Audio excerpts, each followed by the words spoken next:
Hi, welcome. In this video, I'd like to discuss the issue of integrity of the method, and one of these dynamics which can be very challenging for people based on expectations, okay, based on even the issue of control, how things can look a certain way and not be, and even the thing about, I talk about distance, where moving forward can be a problem, moving forward too quickly can be a problem in terms of beginning to kind of branch out and beginning to allow the dog a certain level of freedom, okay, in terms of how you're interacting at certain levels without understanding why it is that everything has to, you know, you have to create a different starting point. Everything's got to go back into a certain alignment in order to rebuild bridges, so to speak.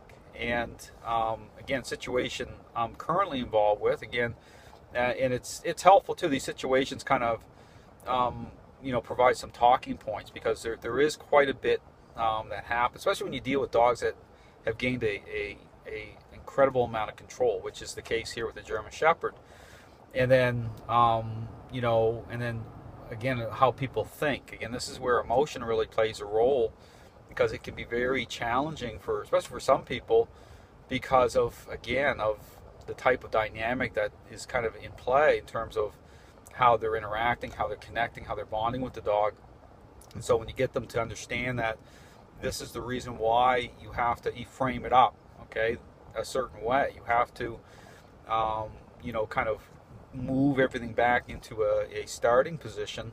And again, this is where the crate itself too is helpful, because the crate really represents the starting point, okay, with beginning to incorporate structure, control, while the method is advocating change. Okay, that's important. So here's the thing too that it's helpful, is understanding that everything's temporary. It's not like you're in a situation where you're just going to manage a problem forever, and things aren't going to actually change. It's totally different. So when you step on the scene, just always encouraging to understand that even though things can seem very dramatic, okay, almost kind of uncompromising in terms of how you're really bringing mechanism of control online, it's for a reason. Okay, it's understanding the issue of control. Okay, you have to bring control to control so you can change.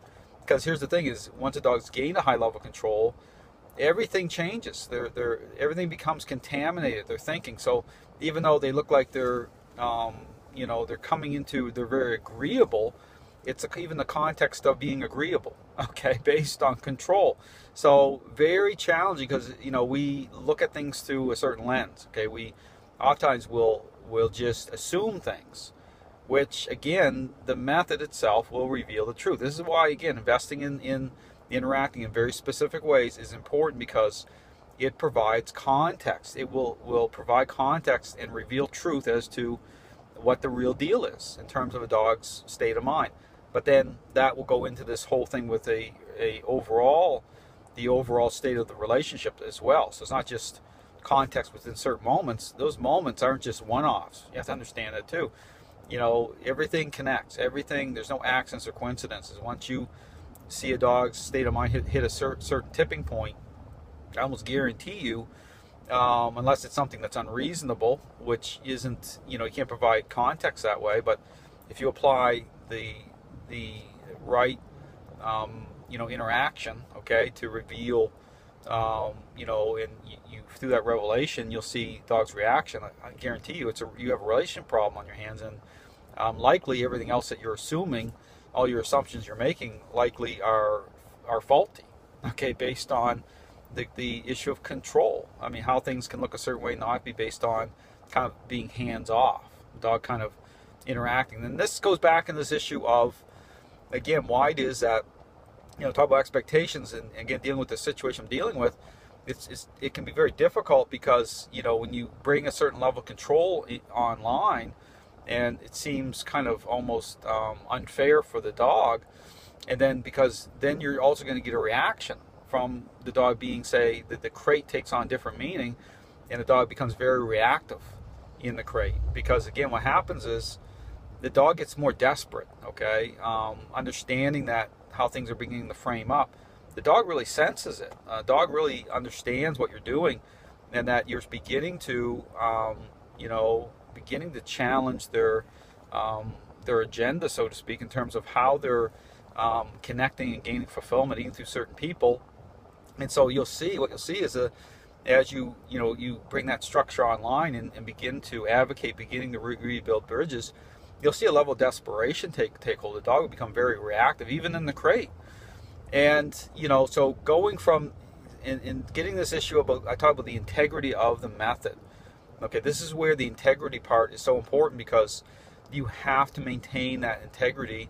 So even in this situation, when I'm working with a dog owner who needs to change a lot, it's not helpful just to kind of jump from one situation or one environment to another and then just let that integrity go, which means that you go from the crate, say, oh, let's go outside and let's work out in the street, and just right from the crate to the outside, you're just releasing that dog, and not totally, but you're releasing that dog to the method at such a level that it's not helpful. Because here's the thing to understand is that in order to change people, you have to really bring the integrity together consistently right at the start.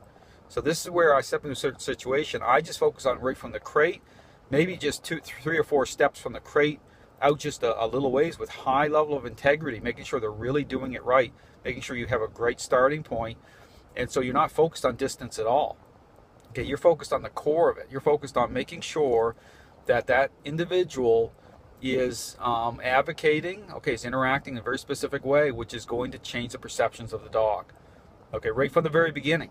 Otherwise, again, if you just let that kind of just say, if you're focused on, just on interaction based, but at just in certain environments, and you're letting that integrity go out, especially, here's the thing to consider, it could be different from, say, a trainer like me, where I could do that, but the roadmap's already established. Okay, I think a certain way, so it's not like I have to change at a certain level.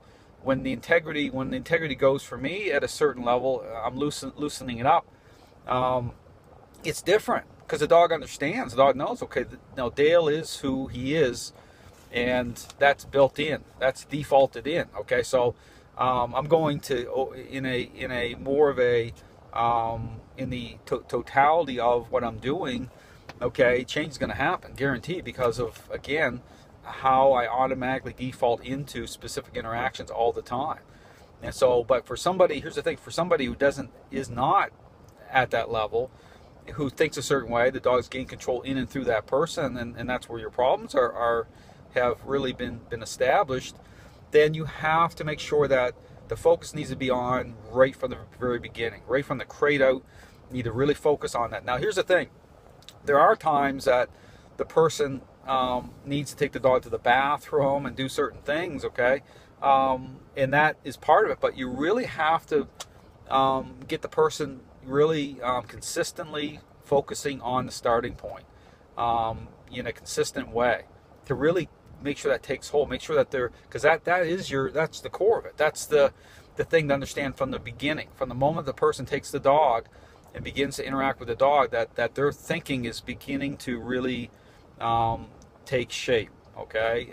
And so really important that, you understand, and here's the thing, is understanding the goals of what you're doing, understanding, not just looking at, you have to do a step back and say, okay, how do I get that person set up in a really good place so that they're going to have a really good, good integrity of what they're doing to create change, but not be jumping all over the place and just, again, and the problem with that is that you can, the integrity is going to not really solidify good because, or how that person is kind of defaulting into a specific way of interacting because you're jumping all over the place too much. You really got to focus more in on, when I show up, I'm doing that a lot. I'm like, okay, there's no sense going outside and doing this and that if the integrity isn't there. Okay, so getting the people to understand what you're doing, why you're doing it, getting the core of it down, how important that is, and the reasons why. And that's very helpful. That really helps people understand, okay, the other stuff will come, getting outside with the dog. Of course, people are, but you have to really make sure that integrity is lining up. So Thanks for watching.